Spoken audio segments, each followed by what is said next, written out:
Rádio Rio de Janeiro, a emissora da Fraternidade, passa a apresentar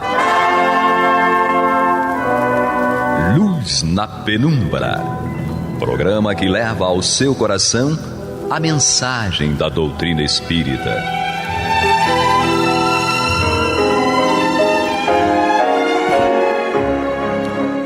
E com vocês, André Afonso Monteiro, para o estudo do livro A Gênese, da obra codificada por Allan Kardec. Olá, amigo ouvinte internauta da Rádio Rio de Janeiro, a emissora da Fraternidade, a rádio que toda a família pode ouvir, programa Luz na Penumbra, com o estudo da obra A Gênese. São chegados os tempos e tem 31, a nova geração, comigo aqui André Monteiro, e também mais uma vez uma alegria imensa estar com Maria de Fátima Miranda Vasconcelos, né? Porque eu sempre esqueço do Vasconcelos. Vasconcelos é o último nome, né, Dó?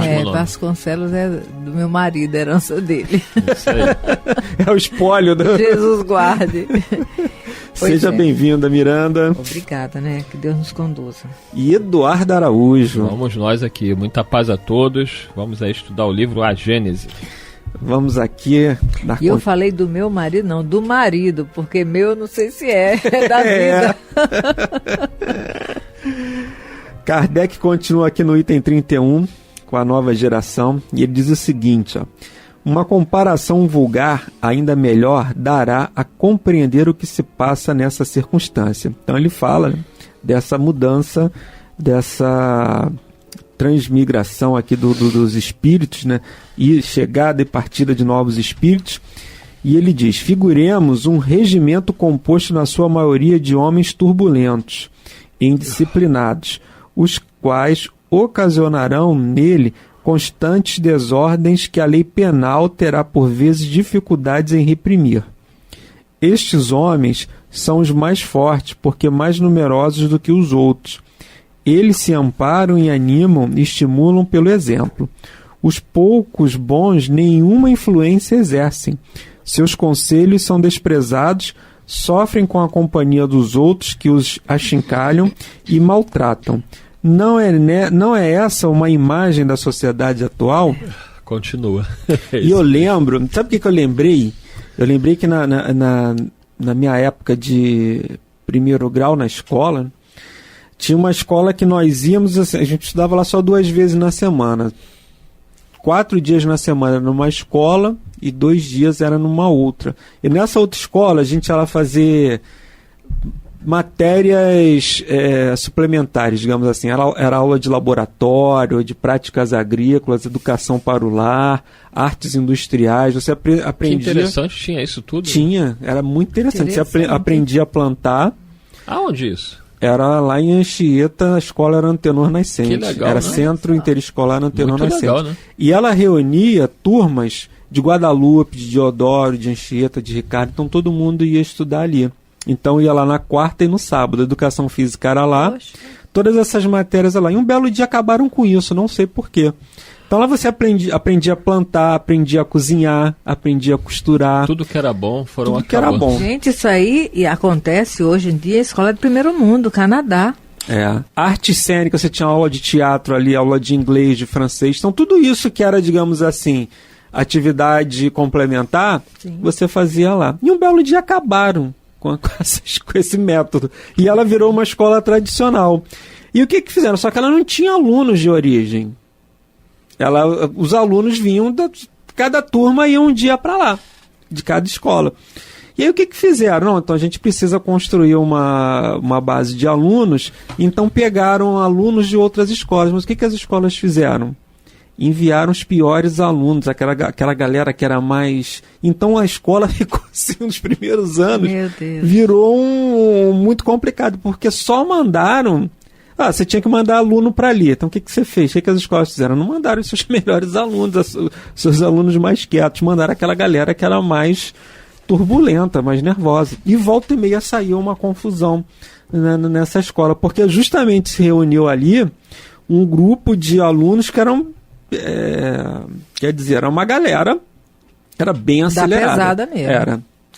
Era uma galera bem complicada. E quando Kardec fala isso aqui, eu realmente lembrei desse exemplo, Miranda, em que se reuniu ali um grupo muito tendente ainda à violência, né, um comportamento complicado. E ele diz aqui, não é essa uma imagem da sociedade atual? Ou seja, não é o que a gente vê, porque o mal também, se você tiver um ponto positivo, você não enxerga, mas se o mal tiver um ponto negativo, domina. Ele te chama atenção, né? Você está falando aí, eu estou lembrando do livro Brasil, Coração do Mundo, Pátria do Evangelho. Quando o Humberto de Campos vem narrar para nós, não é?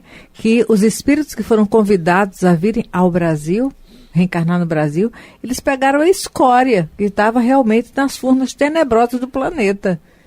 Entendeu? Criaturas falidas, governos violentos vieram para aqui. Está lá no Brasil, Coração do Mundo, Pátria do Evangelho. E ele está narrando, você está falando dessa escola, mas, meu Deus, misericórdia. É o desafio do Ismael, né? Lidando, porque, olha, você vai encontrar na sociedade brasileira hoje tudo que sobrou do que não prestava na Europa velha. Vieram para o Brasil numa oportunidade bendita de um país que estava se organizando, não é?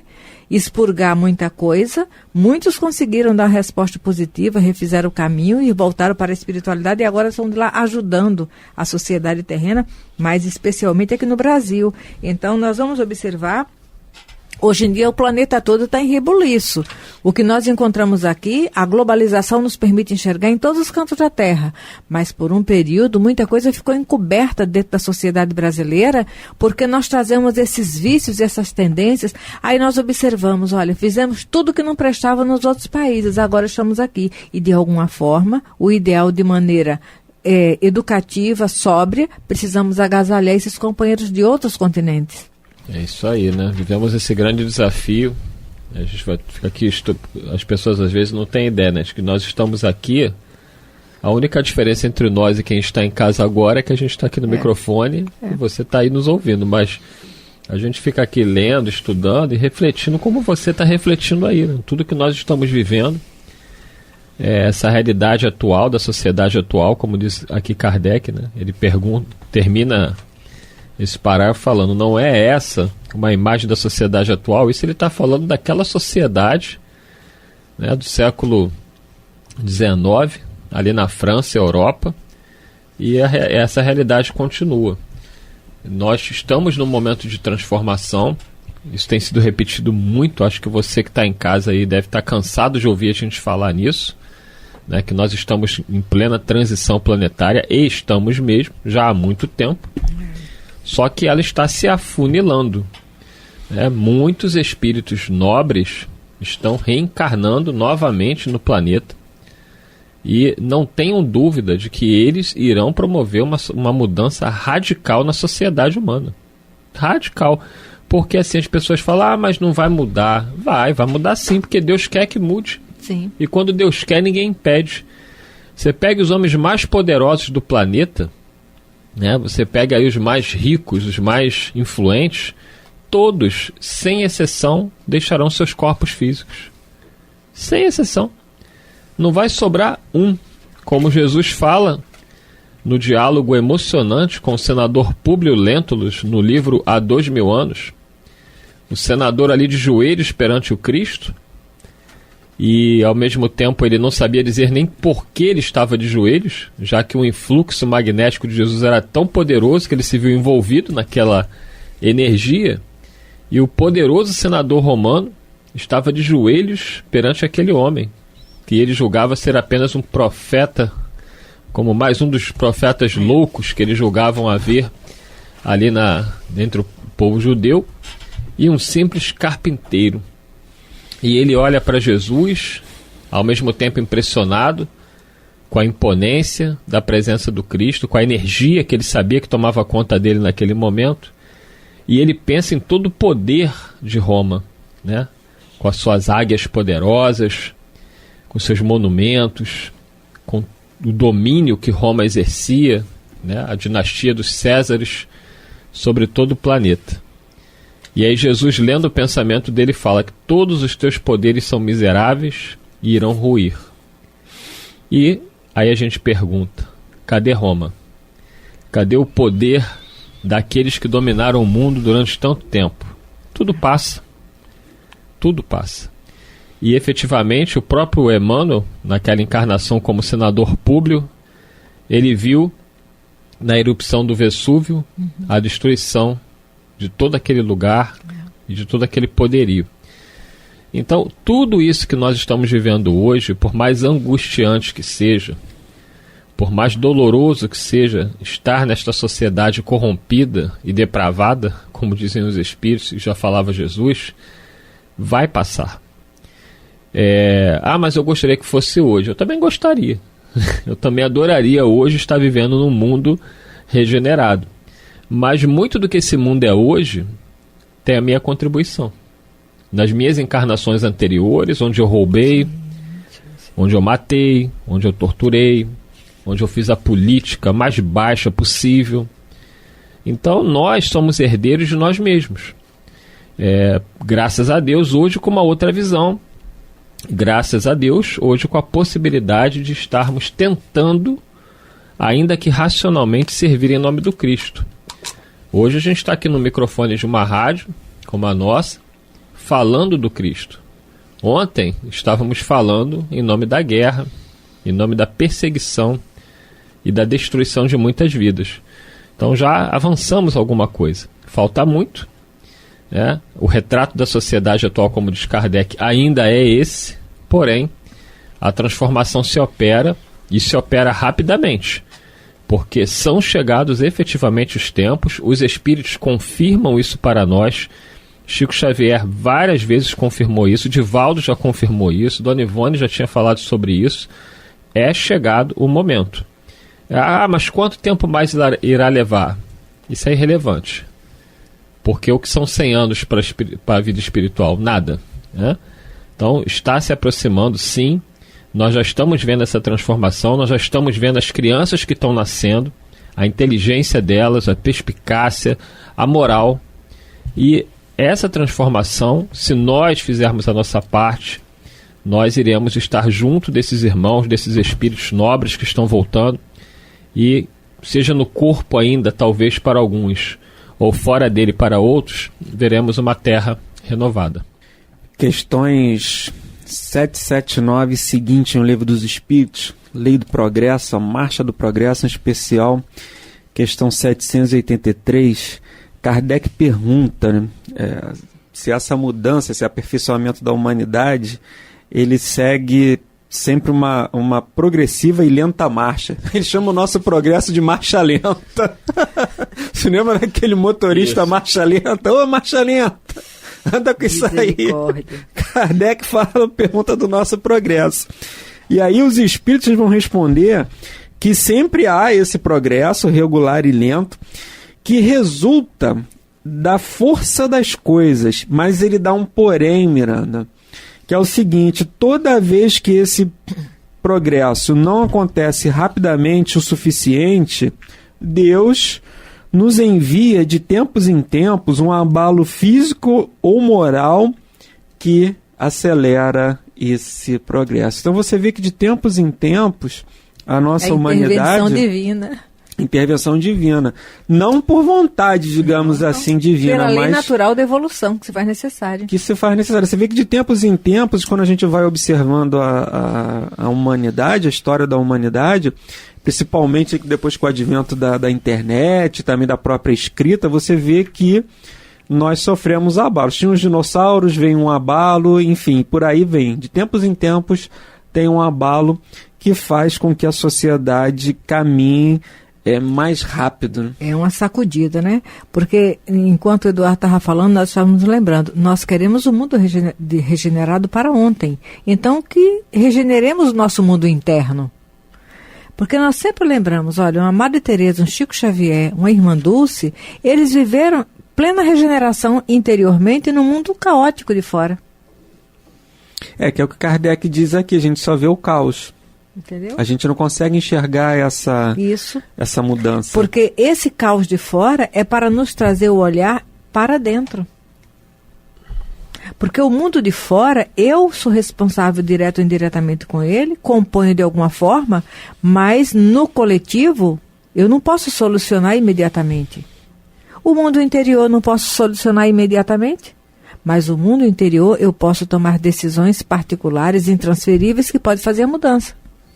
É nisso que você olha alguém de fora e você, essa criatura não tem jeito. Essa criatura, aí você vai dar o destino da criatura. E ela está a 1 centímetro de virar a chave e mudar o mundo interno dela. Porque quem observa Mahatma Gandhi, em momentos da sua jornada, ele tinha um histórico de vida junto ao pai, à mãe, à família, casou muito novo, adolescente, foi para a Inglaterra estudar, tal. Mas ele na época não tinha nem lido ainda o livro sagrado do hinduísmo. Mas ele fez um montão de promessa ao pai e à mãe. Chega na Inglaterra, longe das vistas dos pais, ele começa ali, e os ingleses querendo saber mais da cultura dele, ele foi ler o livro sagrado do hinduísmo para responder perguntas aos colegas lá na Inglaterra.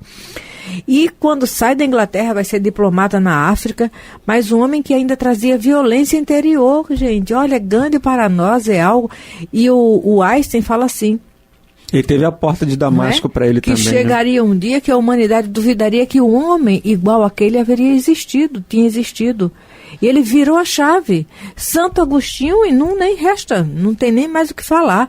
É o espírito que mais tem mensagem na codificação. E ele não foi à toa que ele foi tão convidado para essas mensagens, porque ele tinha a autoridade de alguém que viveu as lutas e soube como fazer para sair delas. Não é? Quem olhasse Agostinho não diria que ele tão cedo, mas naquela mesma encarnação. E nós vamos chegando lá para trás. Madalena,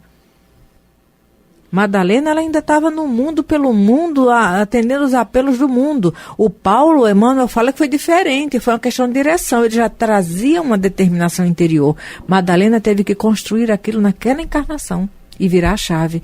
Então, assim também somos nós, não é? Aí você vê que Kardec, os espíritos respondem a Kardec que do ponto de vista coletivo, existe esse abalo que de tempos em tempos vai fazer com que a sociedade como um todo, que ela avance, mas do ponto de vista individual, se a gente for fazer uma análise, também acontece conosco. Também. Que a gente está lá no mundo espiritual aguardando a reencarnação, aí entra naquele processo de perturbação, que é para fazer esquecimento do passado, que é para condensar lá o perispírito para poder se unir ao corpo físico. Aí tem toda aquela questão da fecundação, tá lá e fica lá no corpo da mãe, na barriguinha da mãe, durante 9 meses, tranquilinho. Sob o comando da mente da mãe? Da mente da mãe, mas assim, recebendo alimentação, 9 meses. Aí daqui a pouco vem uma perturbação que te expulsa da barriga da mãe. E aí você volta naquele período ali de aconchego, de acomodação, e vai crescendo, e se nós observarmos, Miranda, é assim, tem uma hora que a gente está muito bem. Se repetem. Sim, aí daqui a pouco vem um abalo que faz você, ou é o desencarne para desacomodar. Desencarnação de um ente querido, uma dor muito forte, às vezes é um abalo financeiro, algum problema, mas de tempos em tempos, do ponto de vista individual, nós somos convocados a essa dor. É o micro no indivíduo que acontece no macro coletivo. Sim. Porque toda intervenção divina a nível desses abalos no coletivo é para convidar os componentes do coletivo a essa jornada individual. Porque é a jornada individual que vai fazer a diferença no coletivo. Kardec finaliza aqui no item 31. Suponhamos que esses homens são retirados um a um, 10 a 10, 100 a 100 do regimento e substituídos gradativamente por iguais números de bons soldados. Então ele deu aquele exemplo, né, do regimento que só tem, digamos assim, fio desencapado, aqueles espíritos danados. E ele fala, vamos supor que esses espíritos sejam substituídos, mesmo por alguns dos que já tendo sido expulsos, se corrigiram. Isso aí.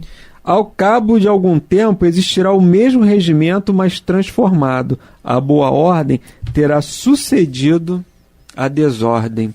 E aí, Eduardo Araújo, a gente está em que desse regimento aqui, a gente faz parte de que grupo? Depende da hora. O nosso regimento está meio complicado, né? Mas que Jesus vai mudar o regimento dos rebeldes, ele vai. Então, assim, se nós estivermos dispostos a melhorar o nosso comportamento dentro do nosso regimento, tu imagina no mesmo regimento, Maria de Fátima Miranda, André Afonso Monteiro e Eduardo Araújo.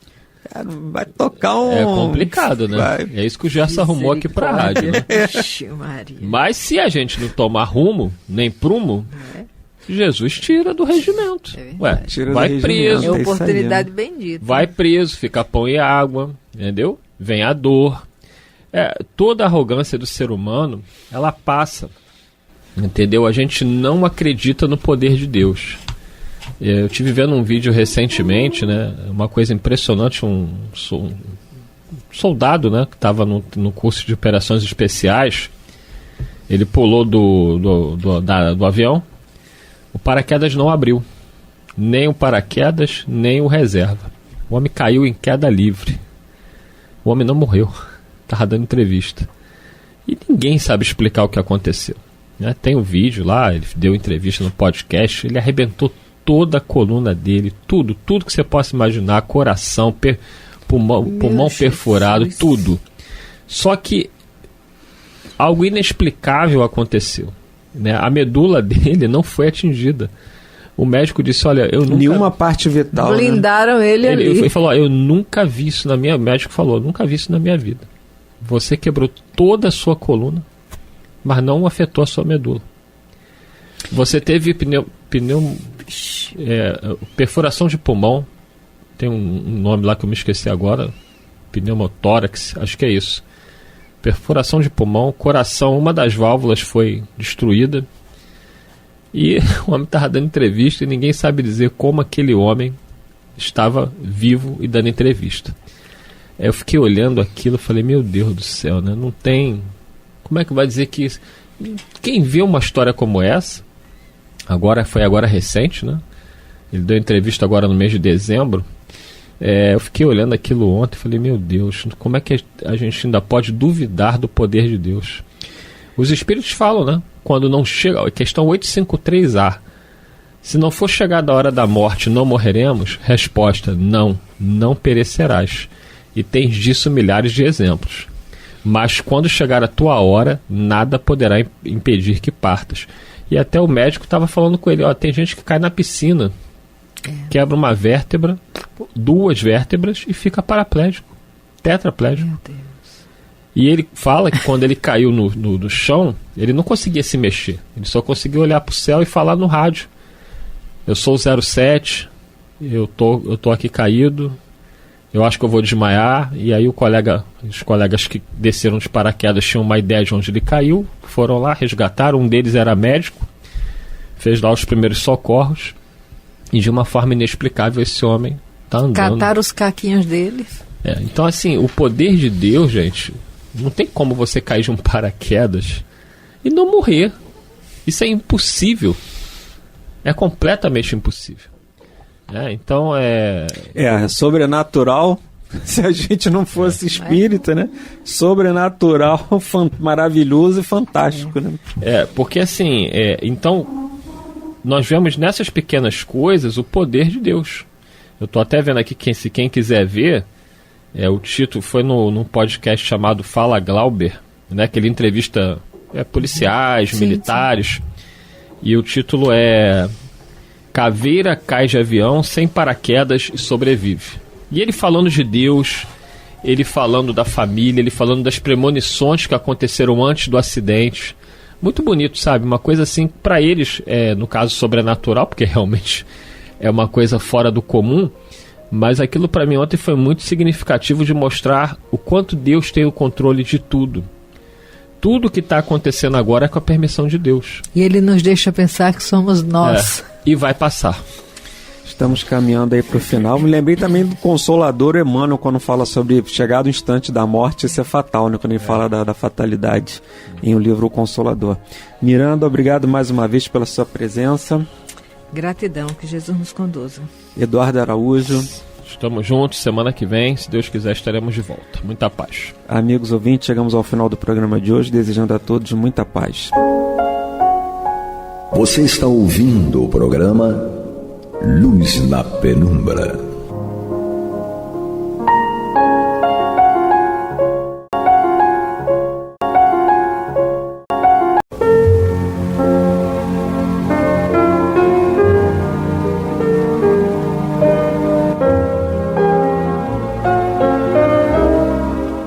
Rádio Rio de Janeiro está levando ao seu lar e ao seu coração a mensagem consoladora da doutrina espírita, através do programa Luz na Penumbra.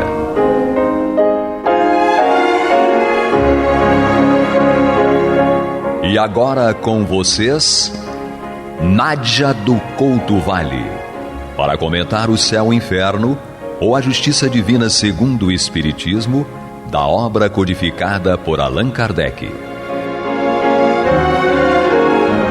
Amados e amadas ouvintes internautas, que a paz de Jesus permaneça conosco hoje e sempre. Nós continuamos o estudo desta obra, O Céu e o Inferno, ou a Justiça Divina segundo o Espiritismo, aqui pela Rádio Rio de Janeiro, a emissora da Fraternidade, no programa Luz na Penumbra. Nós já iniciamos o capítulo 7º da segunda parte da obra, um capítulo no qual o nosso querido codificador Allan Kardec nos traz a trajetória, os ascendentes e as consequências da trajetória, das escolhas, das opções que esses espíritos, por ele classificados como endurecidos, fizeram. Nós vamos aqui partilhar algumas mensagens ou algumas frases do espírito que vamos estudar agora em sua trajetória. Lamentais o ter sido sepultada entre cristãos que não no vosso país? Sim, a terra indiana menos me pesaria sobre o corpo. E que pensais das honras fúnebres tributadas aos vossos despojos? Não foram grande coisa, pois eu era rainha, e nem todos se curvaram diante de mim.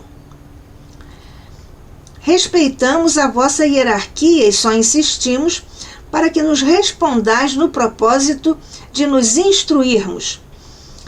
Acreditais que vosso filho recupere de futuro os estados de seu pai? Meu sangue reinará por certo, visto como é digno disso. Ligais a essa reintegração de vosso filho a mesma importância que lhe dáveis quando encarnada? Meu sangue não pode misturar-se com o do povo. E ainda, mais à frente, ela diz: sou oriunda do mais nobre dos sangues da Índia. Penso que nasci em Delhi. Pelos extratos que selecionamos aqui, e que vamos voltar a eles logo após, nós vemos que há um traço comum aqui de uma dificuldade moral desse espírito que se apresenta como a rainha de Ud, que é o orgulho. Muitas vezes nós falamos do orgulho como um obstáculo às relações pessoais, à felicidade, à evolução. O orgulho, por certo, é uma doença da alma. Nós vemos isso em o Evangelho segundo o Espiritismo, em o Evangelho de Jesus, nas obras subsidiárias dos nossos mentores. O orgulho é uma fonte de nossos males. Baseia-se na pretensa, falsa superioridade sobre todas as outras criaturas e é filho dileto do egoísmo.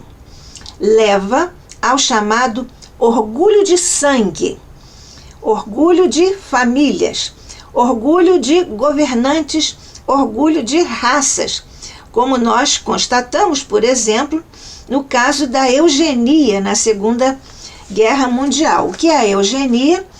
É uma questão estudada na biologia, é uma teoria que busca produzir uma seleção nas coletividades humanas baseada em leis genéticas, ou seja, algumas raças são superiores às outras.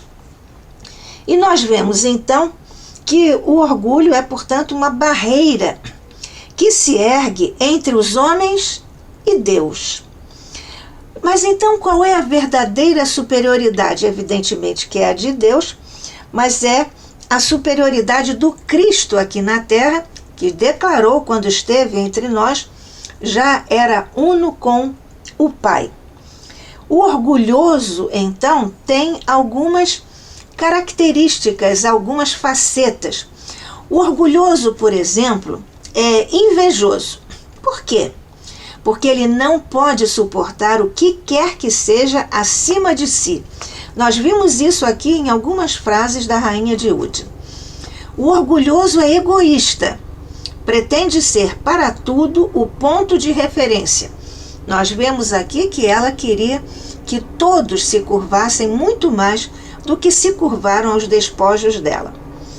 O orgulhoso é presunçoso, porque deposita em suas próprias energias, em sua inteligência, enfim, em suas qualidades, em suas características, uma confiança errônea e condenável, qual seja a confiança que o leva muitas vezes a revoltar-se contra a prudência de quem lhe interdita, quem lhe impede os atos superiores às suas forças. É muitas vezes o que acontece quando os espíritos estão fazendo a sua programação pré-natal, ou seja, estão fazendo a programação da encarnação seguinte, com o aval, com a assistência dos mentores, e o espírito, na verdade, insiste porque insiste em determinadas condições na sua encarnação seguinte, que está sendo preparada. Apesar de os mentores advertirem que aquela não é uma boa opção, etc., mas os mentores, espíritos superiores, não interferem na nossa liberdade.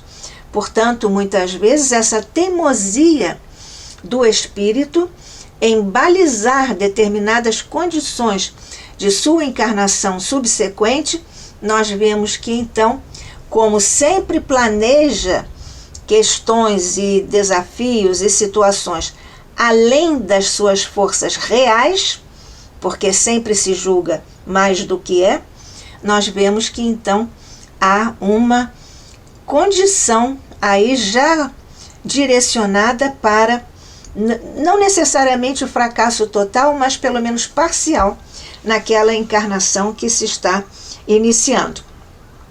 Nós vimos em algumas dessas frases que destacamos da Rainha de Ud, nós vimos aqui e levantamos a questão do orgulho do sangue. São dinastias e regimes políticos que sempre se colocam acima do povo. Na verdade, hierarquicamente, formalmente, estão acima por causa de suas responsabilidades, mas sentem-se superiores como seres superiores ao povo. E tem, naturalmente, o chamado, na sua concepção, o direito divino, ou seja, estão ali com as dinastias, com os regimes políticos, porque Deus não só permitiu, mas outorgou, presenteou com a situação aquele povo ou aquelas criaturas. Portanto, há uma ideia de que essas criaturas têm o chamado sangue digno de reinar, e seja assim entendido como o sangue digno de dominar o outro, porque se julga superior. Há ainda um outro tipo que nós já lembramos juntos ainda há pouco, que é o orgulho da inteligência. As pessoas têm vaidade, porque o orgulho tem essas interfaces com a vaidade, com a inveja e com o poder. Então, a inteligência também é tida como um elemento, uma característica ou uma aptidão que torna a criatura superior às outras. Efetivamente, nós sabemos que não. O desenvolvimento da inteligência guarda relação direta com o esforço que fez o espírito ao longo de suas encarnações. Mas muitos acham que, por terem inteligência, estão na condição de superioridade perante os outros. Nós aqui lembramos que, no campo da educação, particularmente na década de 80 do século passado, nós temos um um estudo, uma teoria das inteligências, a teoria das múltiplas inteligências. E essa teoria de Gardner fala sobre e nos prova sobre tipos de inteligência. Portanto, hoje, nós não perguntamos mais se a pessoa é inteligente. Uma pergunta que fazia algum sentido até alguns anos atrás. Mas, atualmente, depois da teoria das múltiplas inteligências, nós vemos que não perguntamos mais se alguém é inteligente, mas nós perguntamos de que modo essa pessoa é inteligente. Porque há inteligências de vários tipos: inteligências abstratas, inteligência do movimento, inteligência da emoção, inteligência relativamente à natureza, tudo isso nessa teoria das múltiplas inteligências.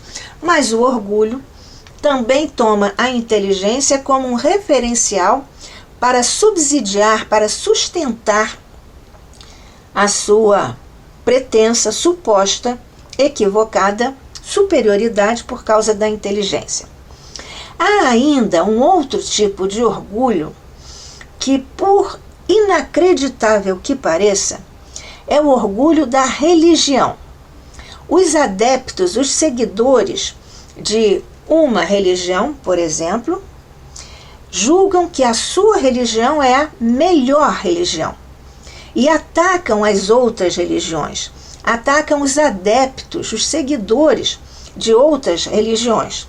Em contraposição, nós sabemos que a doutrina espírita, no Espiritismo codificado por nosso querido codificador Allan Kardec, o Espiritismo, na verdade, é a maior filosofia, a maior ciência e tem consequências religiosas, ou seja, o Espiritismo, tal como está definido no frontispício de O Livro dos Espíritos, por Allan Kardec, o Espiritismo é uma filosofia espiritualista. E nós aqui dizemos que é uma filosofia espiritualista de comprovação científica e consequências religiosas ou consequências morais. E há ainda o orgulho da raça, que é o preconceito que faz com que as pessoas sejam tratadas de forma diferente, vistas de forma diferente, porque pertencem a uma outra raça. Então, são aí instiladas, construídas injustiças, perseguições. Por exemplo, como lá na Índia, ocorre o caso dos Marajás, situados na parte superior dessa hierarquia, e os párias, que são o resto do povo que fica ali na sarjeta das ruas, etc. Emmanuel nos diz que pela reencarnação, esses espíritos que foram marajás e que desfilaram a sua grandeza sobre elefantes cobertos de pedras preciosas, com a reencarnação para aprenderem a humildade, voltam ao mesmo cenário, só que como párias, a mendigar ali na sarjeta também. Nós aqui estamos na Rádio Rio de Janeiro, a emissora da Fraternidade, estudando O Céu e o Inferno, ou a Justiça Divina segundo o Espiritismo, eu, Nádia do Couto Vale. E você, amigo, amiga, ouvinte e internauta, aqui no programa Luz na Penumbra. Estamos estudando na segunda parte desta obra, o capítulo 7º, por ele, nosso codificador, titulado como Espíritos Endurecidos.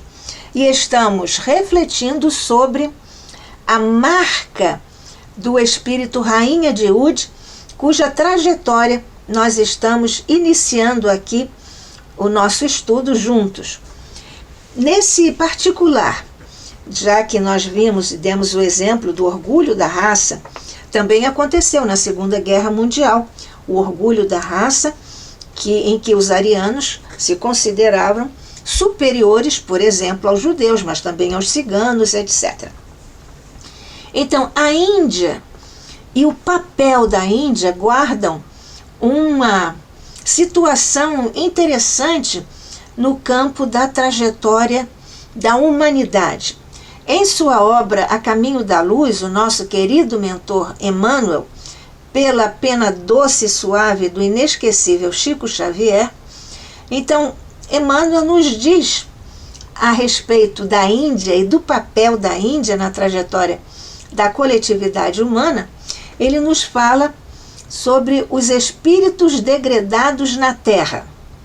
E Emmanuel assinala que há os espíritos que se gruparam nas margens do Ganges, do rio Ganges. São os primeiros a formar pródromos de uma sociedade organizada.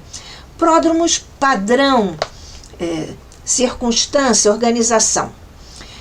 Também são as organizações hindus, a origem anterior à própria civilização egípcia, com os grupamentos israelitas. E Emmanuel ainda assinala que essas almas exiladas que nós vemos aqui, porque são os degredados na Terra, porque principalmente por causa do orgulho em outro planeta ou em outros planetas, nós vemos que eles reencarnam aqui na Terra por misericórdia de Deus e pelo carinho, o amor, o devotamento, o desejo de acolher em seus braços do Cristo, o governador do planeta, essas almas exiladas de outros planetas que vieram ter aqui à Terra para desenvolverem experiências encarnatórias que lhe propiciassem e lhe propiciem as condições para a sua evolução. Portanto, vindo do Cristo esse amor para receber essas criaturas, esses espíritos, porque elas guardavam na memória, em comovedoras recordações, aquelas lembranças que traziam de outros planetas onde viviam, traduzidas na beleza dos Vedas e dos Upanishads, que são aquelas obras sublimadas lá na vetusta Índia. E Emmanuel cita ainda as primeiras vozes da filosofia e da religião na Terra que foram colocadas, oferecidas ao planeta lá na Índia, onde também Emmanuel nos ensina e comprova, do ponto de vista da crônica espiritual, comprovam, portanto, que os arianos puros estão aí comprovados nas lendas de um mundo perdido, no qual o povo hindu colocava as fontes de sua nobre origem. Nessa outra imagem, nesse cenário paradisíaco, um mundo perdido, certamente um mundo de onde vinham esses espíritos que já tinha esse mundo atingido determinadas situações de evolução, mas o povo não acompanhou isso no fundo do coração. E nós sabemos que nós não podemos exacerbar o nosso conhecimento e a nossa evolução somente no campo cognitivo, no campo da inteligência, da ciência, sem que isso acompanhe uma evolução no sentimento, no amor. Porque o amor é mais importante do que o conhecimento. Então, desses arianos puros que estão lá encarnados na Índia, deles descendem todos os povos arianos que floresceram na Europa. Por exemplo, a Grécia, a Itália, a França, a região do Reno. Todos esses locais foram povoados por descendentes dos arianos puros que estavam lá na Índia sediados. Emmanuel ainda nos faz perceber que o pensamento moderno é legítimo descendente dessa raça de pensadores da Índia. Nós acabamos de citar aqui as grandes poemas, o Bhagavad Gita, os Vedas, os Upanishads. Então são esses pensadores, essa raça de pensadores que naturalmente preparou o caminho e deu origem ao pensamento moderno, que é, como Emmanuel considera, legítimo descendente dessa raça de pensadores lá da Índia. E todas as línguas das chamadas raças brancas têm uma estreita afinidade com o sânscrito. O sânscrito, originário de sua formação e uma reminiscência da sua existência pregressa em outros planos. Muito interessante aqui o ensinamento de Emmanuel a respeito da memória emocional linguística desses povos que vieram exilados para a Terra, mas que trouxeram da sua língua usada no planeta, no orbe que habitavam, trazendo então essa língua, o sânscrito, que é originário da sua formação, da formação desse povo, e é uma reminiscência, uma memória da sua existência anterior em outros planos de existência, nesse caso. Então, a religião sagrada do Ganges, do rio Ganges, lá estão sediados os Mahatmas. Nós ainda há pouco lembramos os Mahatmas, os Marajás, que têm também a sua postura de orgulho e que depois Emmanuel nos ensina que eles reencarnaram como párias para aprenderem a humildade. Nesse particular, os Mahatmas criaram um ambiente de excepcional grandeza espiritual, em contraposição aos Marajás. Nós citamos ainda há pouco os Marajás como exemplo do orgulho, e os Mahatmas são o oposto. Os Mahatmas, que a palavra significa grande alma, por isso nós chamamos o grande Gandhi de Mahatma, que significa a grande alma.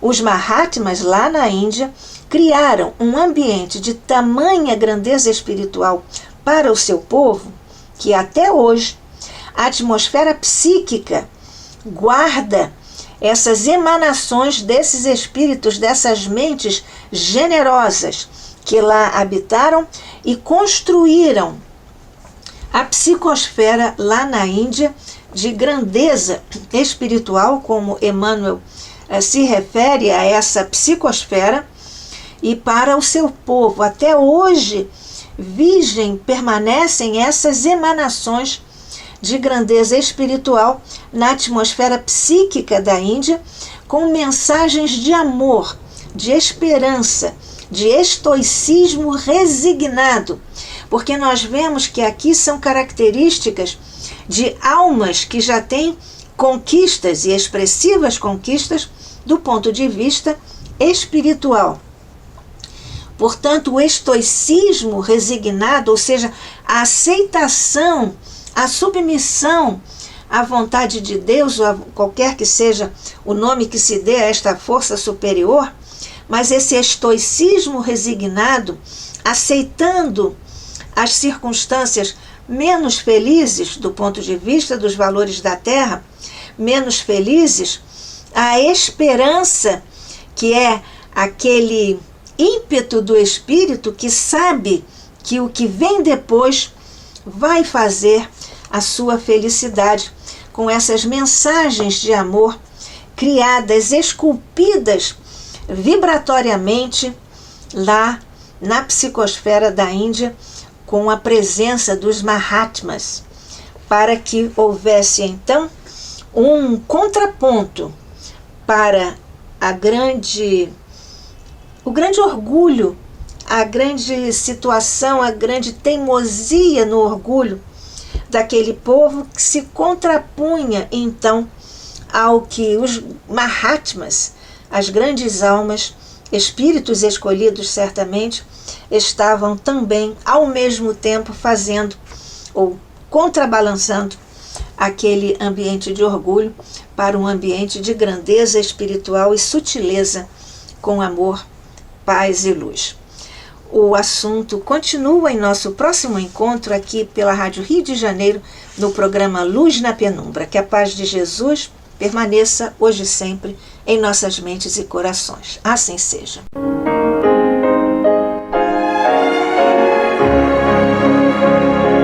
E vamos ouvir agora a prece de encerramento de nosso programa, na voz de Geraldo de Aquino. Jesus, dá-nos coragem para a luta, piedade para os insultos e misericórdia para as injustiças e ingratidões. Limpa nossa alma de inveja e ambições mesquinhas, de ódio e de vingança o nosso caminho. E que dentro em pouco, ao recolher-nos de novo ao calor do nosso leito, para que o sono nos dê a paz e o esquecimento das tristezas humanas, possamos sentir, Senhor, no mais íntimo de nosso ser, a doçura indefinível do Teu amor e a grandeza incomparável da Tua divina presença. Que assim seja.